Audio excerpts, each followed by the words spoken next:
Hello, good evening, everybody. Happy New Year to you all. Dalo. I'm very happy Nabania. This is my first time actually joining this morning show. So I want to thank you, Kunie, Adora, and Ndiozagasi, and all our listeners, Biko Dalono. Honestly, I wish Nainakwa a different kind of Nkata Nabania. I wish Naibako here, Neku, Kedihai Game, Kai Chukota, Nde Gafelai, Kedihai Game, Kaibolo, a center of excellence when it comes to artificial intelligence. Kedihai Game, Kaimweke, empower more youths so that they can do more magic in the fields like agriculture and entrepreneurship and what have you. Kedihai Game, Kaimweke, Bulondi, Ejizi Amatu, Kesibwaya, Amatu with Anambra State. They go to Anambra before. Akwa no obodo Zik ane kumakia. Obodo Chino Achebe ka ane kumakia. Obodo Juku ka ane kumakia. Obodo ndi dike. Oh my God.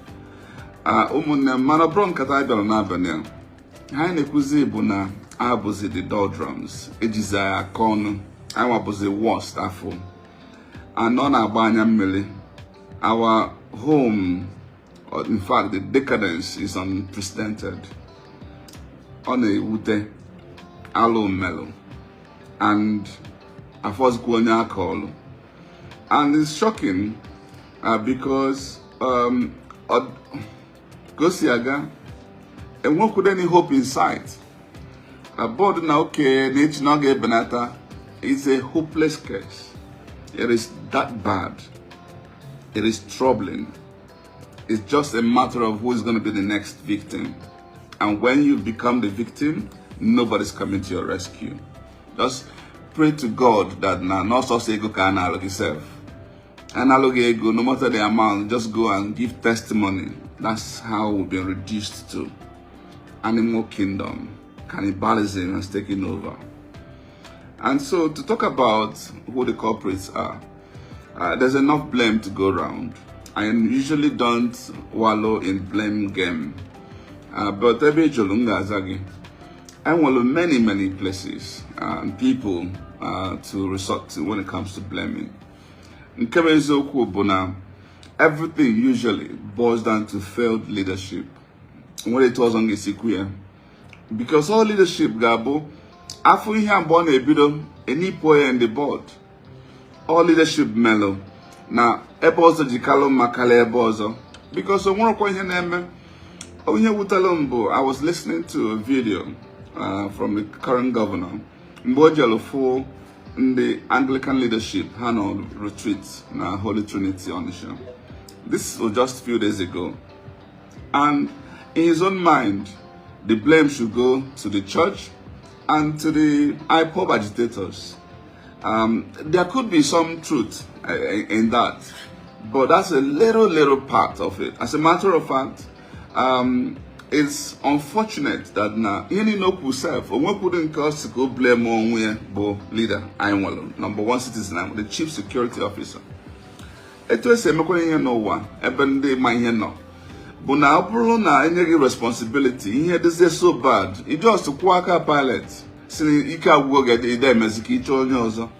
Manamba, I was so shameless that even the leader, Gabo, more than any other person responsible, they'll shift the blame to other people. And that's what we are facing today. And the only time we can solve any problem is when you introspect and assume responsibility. Manka brother in Kegi self, you will learn on Kegi. It's only when you do so that you are able to then figure out how to get out of the problem. So, failed leadership across board, a cumulative effect of leadership failures from Keme Godulu, particularly even from the country as a whole, and then down to the southeast as a region, and then down to Anambra. Because each year, more if follow leadership I want issues, but I'll go do my election. So from there, if we wrong people in leadership who are not showing the right character, compassion, capacity, and when the compassion on the have it here, what is it ego government, ego public, na lolo ndi madolo. If you fail to do this, and then next thing you see is Mandela Chola Mamutolo, the man created a competitive environment for private sector to thrive. A man may hear and eventually it boils down to the level of decadence we're talking about. And then, if you also don't arrest this at the family level, when we start to lose our family values, now, we're also here, ne bozalo no wa, ne bolo ne nana, a man using waga juju, mwamebeki, sebeke go asabia. And when we start to celebrate things that are not ought to be celebrating, instead of celebrating the right values, inheji malo anyowa, enwalo inheji kon malo everybody. Kedi inheji no na DNA, ke inheji malai bo ibambo, elu olu aka, ime ihe, and in a it celebrate, and in our bambo, abrundane celebrate, nenye impact na society, abrundane celebrate, abrundi marebego hasi. So when all of that begins to happen, they all begin to coalesce. Mana, at the end of the day, and there's also a part about this agitation. Yes, I'm well genuine agitators. Ndi feeling na ihe na emendi Igbo adịsịrọ mma. Ndị si na ka enwe referendum. Abụrụ arụ isi na mmadụ chọọ referendum. Mana in the process, this uncontrollable. Ị ga-afụta ndị bụ pure criminals leveraging this. Lọzie alụ dị iche iche. Na-egbuzi ndị ibu mmadụ abụrụzia order of the day. Nwozi ha jizi blood letting follow. So ma na-eme ihe dị etu a, guns are now in wrong hands, and initially even the community would justify what they're doing. From there, appearing to all this idolatry. It just kita. I'm not calling more here. I talk the locals. Edu hani. Mwezo nyege kumwoku. Ha feeling had to go bound by the ihe duhania. Mane mezi alo aneme. For inama, it creates an economy of atrocity. If it's a full-fledged economy, so there's enough blame to go around. My church leaders, my Iwabo citizens, my security agents who are failing their duties. But in all this, the biggest blame about leadership. Because no leadership, Bundiga Choputana, Yede to an achievement, where Bawazi also nip again. And by into the discussion, you will begin to see when we draw parallels. In our dream, Kedizia Melo, I want to first and Abazi last within the same region. I will say here the Kenubu, Waloabia, Namat, Hanchab Igbo. If we have supposedly name some agitation, Mackenzie Melondo Jikala Emma, and Keze Melo that here Meku self, and what's going on populoso, we put phone number to call. There's no motivated team, and what about our budget because there has been an abandonment of responsibility. So I believe that the real solution will come when we assume responsibility, particularly those in leadership, because that's where solution can begin. There's no other place. Even if you want to change the issue of family values, we've got to inspire the leadership. Dalo.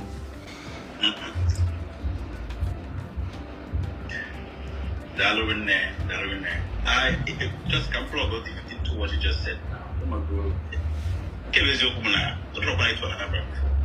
And when they fought, all they come, what did they wash and we state. But in Nigeria now, the state, all the guys in the states, will be a new governments.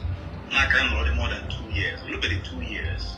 Seem to have, to a large extent, taken control of the situation in their own states. So, and I wonder, Ebuka, I think, because of more experience, who have been around for longer time, how come they are struggling? Like, what are we missing from their end? Each and every paper found them willing to keep them because of it. On about what exactly is the struggle? And what do you think they should be doing now to catch up?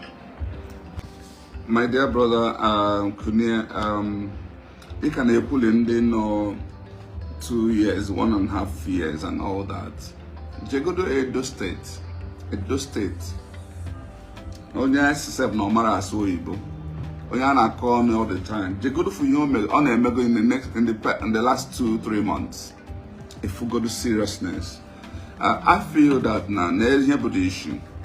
Now, and that one guy, I had a Nelu for we don't really ask the right questions and do the right things, and eventually, the starting point of this thing, who is the leader?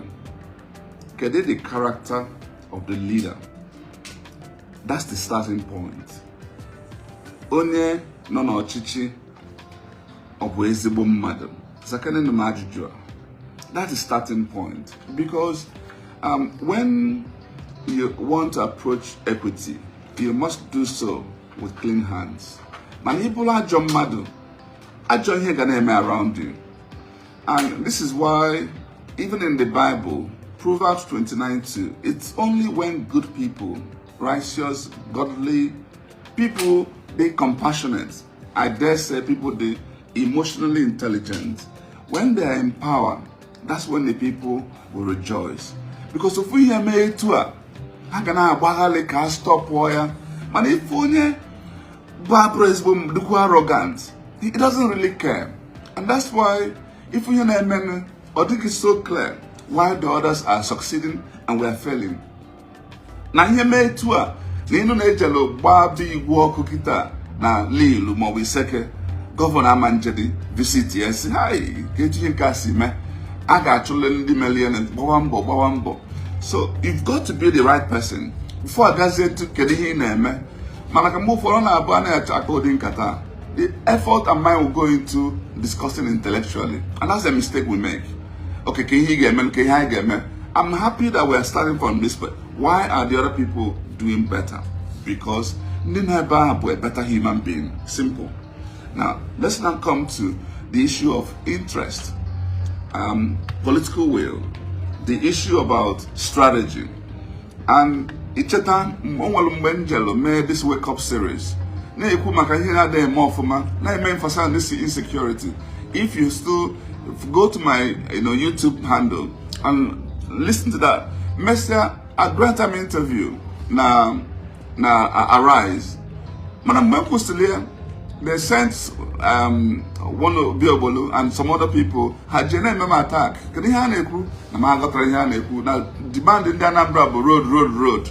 It's an easier drop on the amma. So how much now insecurity was our #1 priority. Say, are they what they as a priority?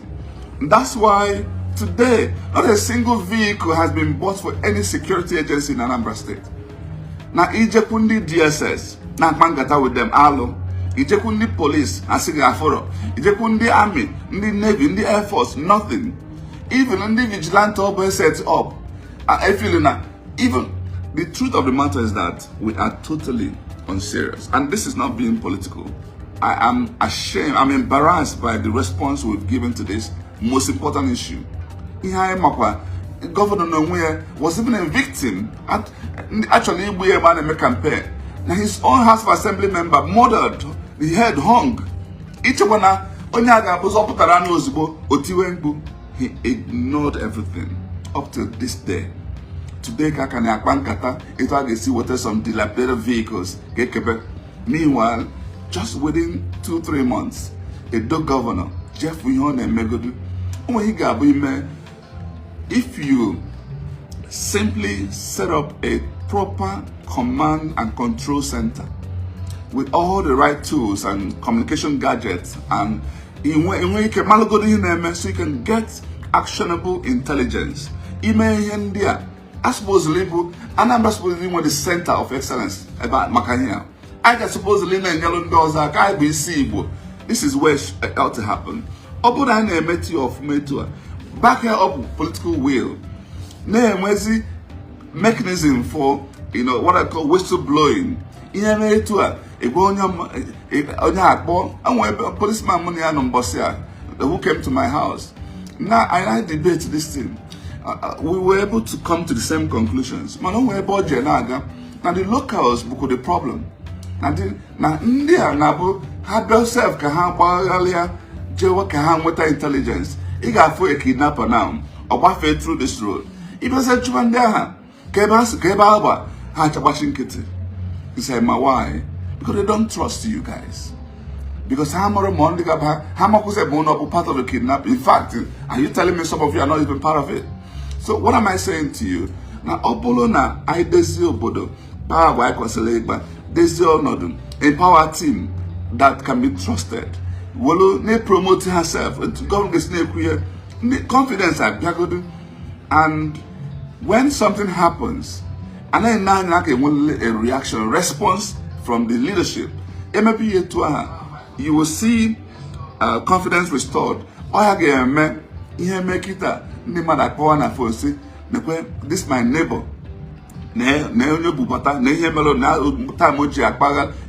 All the suspicious. When you see something, you say something. When we create that culture, and or they protected, and money it's all gonna happen. And to bring this again to summary, I had a sit down with Governor Alex Oti a few months ago, and we had this discussion at his house. So enjoy a Kiriko Seme Basalo Insecurity. This is again summarizing him now. So my hope that you cannot kidnap in Abia State and go free. On some instances, two instances, what had happened and how they followed through. He didn't say you can't kidnap in Abia. You can, but he said that you will not go free. He gave instance how cases happened and they followed through until they were able to even arrest kingpins in Lagos. Indeed, remotely associated in a sense because hands on ground, but they were able to track them, got them arrested. And by the time you do this to first, second, third, those are about what also. Feeling and governance the weak, leadership the weak, they'll go there and concentrate. Anambra is the haven today because we are weak in leadership. Simple and straightforward. So Njoya, how did you do it? How did you get to this point of unraveling every single situation that happened? Awesome, because they were able to assemble a team of security personnel. They got them properly trained. They actually get them well remunerated. They actually challenge them that in any case you resolve, you solve, and when something in it for them, you charge them with performance. Performance-driven environment can do magic. And these people want all the tools and gadgets because these guys are not sophisticated. They're very crude in their approach. They leave trails. The monies are even paid through the banks. They go to ATM, they do transfers. So you can track these guys if we're serious. But we are not serious. So this is how serious people are doing. And this video and audio that has gone viral from the monster and the gentleman that was a victim, how we had to go to Governor Mba to track what happened in Anambra State, and how they were able to, they even were telling us what to do, and our own team were not, because, and what's even shocking, how some people came for us. Some people actually were sent from Abuja to support Anambra security during this period. But when they came into Anambra, they couldn't get money for fuel. Fuel in Ketekwa had pack and gongo now abenna. All kinds of I know in such a hopeless situation. So this is why other states are performing better than us, because we are seen as the weakest link in our southeast. And that's why we have become the headquarter for ransom payment, headquarter for banditry and kidnapping and murder and bloodletting. We've become the headquarter for everything that is evil. I want to ask a question that will address all the work that will be directed to your profession now, as someone in the finance sector. What is your assessment of the 2024 Anambra State budget performance, especially as it relates to security? Because, I mean, if any will ever be again, Now one does it all but that they got wrong on ever age of the again. If I not age of the budget. My dear brother, I don't want us to reduce this into an intellectual conversation. I brought here Valentine. Here, only I'm answer to your question even before you ask. It has never been a money thing. I made another video. Eben go see that now 480 billion we here pass it through Aka current governor within the first 30 months. First 2.5 years. 487 billion naira. Combination of the federal allocation, the local government allocations, and the IGR, internally generated revenue, totaling this amount of money. So, the Odego Batagolo Naka Soludo, Okale, Ego Batalo, both Peter Obi and Obi are not combined during the same period of time. So, it's not a money thing. Yane Pubo, na Akpori Yankpa, Akpori and more interest in. After all, every month we hear that over 1.5 billion is taken away as security vote. So, and then if you listen to the audio, there was a video from the House of Assembly member representing Oka South 1, Nigeria, Henry Mbaju. Are they possible? Because get that video, play it here. They did a budget review and they were shocked that Homeland Security, that the government established themselves. We never had such, department, but government established it. Guess how much have been channeled through that Homeland Security? Zero. So it's not important. And they have come out even to say that they can't go road. Because road baby says Zori, MS security vote is Zulunka. I lost some road and went some kickbacks in the road. And that's what is going on. I am Anambra. I have asked for government to account for what they're doing. I had to place a value to some of the road that now you see Ebeska remaining more than half of the money. Ebeska I am because I actually want to say that it is about Ekpa, it's about Ozigbo Madu, it's about Imapu what to do, and it's about Igenti. When we have all this done, and then this is why I put out 5 recommendations just yesterday. If you go to my Twitter handle and Instagram and all this, you see this is me just thinking, how do we solve this problem? As now the first thing I get able, I'm working a proper security summit where everybody, there are key stakeholders who come together, whether the current governance team or the opposition, whether the church leaders or even the security agencies, whether those who are agitating or those who feel that they have other roles to play, whether it's in the military, police, civil defense, hunters, let's come together and convocate a proper security summit, moment of truth. Take here actionable steps that will help us to redeem and restore the dignity of man in Anambra State. Can I make sure they equip the security agencies properly? My vehicles, my communication gadgets, my bulletproof vests, all of these things, just to make sure they are in the right frame of mind. Because in Keto, they need to be well motivated to do this job. They need to be well motivated. Only trust her. Tell the IG to replace. Tell the chief of army staff, tell whoever to replace. To make sure you have the right team here. All here to be mellow. And Bomelia, he also came down to the issue of the local. How do we get the locals to be part of this?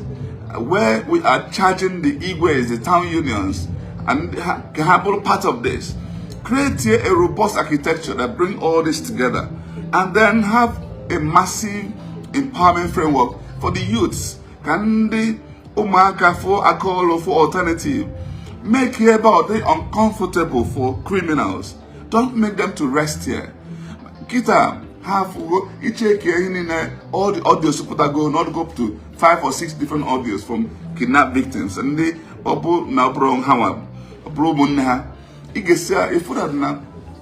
these guys operate like there is nobody, that they go unfettered. They can operate at any time of the day, and they can storm, they can spend time, they can have a video, go to phone, cell phone, because so so, but if we do what I'm talking about now, Anambra will become uncomfortable. And we will not even limit it to Anambra. We'll take it to the rest of the Southeast, integrate this thing so that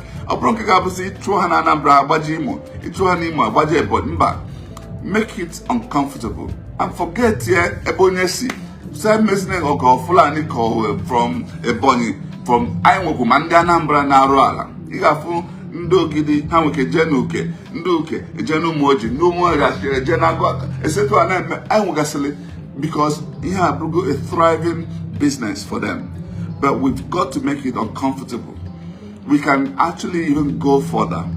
Nothing stops us from, acquiring proper drones to monitor these things, and even go to the camps, these bushes. It can do a lot more things. Now open like this, but when we sit down as security-minded people, we can solve this problem. When on a Transcorp, Mbahaka, and there were all kinds of bombs going off in the northern part of Nigeria. And we saw that every single case, even in Kanu, will affect our business. We had to do a lot of things to make the place a hard target. We had to work with the Israeli embassies, the US embassies, the UK embassies, and we got our people well trained. We did a lot more things that I can't speak up here. And so the place got fortified. And so when foreign presidents are visiting, they send the advance team to check the quality of security preparation. They usually get impressed. That's why the place was hosting all manner of presidents, all manner of people from British crew, British Airways crew to Emirates crew. All of these people will not go to any place half-fully porous. So what did we do in those places? We did a lot of things. We can replicate all these things in Anambra. And this is precisely what Governor Mba is doing. This is precisely what Governor T is doing. We can replicate this here, and you will see. And because this is not just about me, Valos, but wanting to take over. No, I want a better Anambra even before I take over. It is important that we curb this in because it is hurting everybody. Today, I did Kuzoku businesses. Even Anna said, Hana bridge. It's the Israel Asaba, na Batonisha, Ubiana Mapugi. Israel Onisha, na Baja Asaba, a sigh of relief. What is all this nonsense?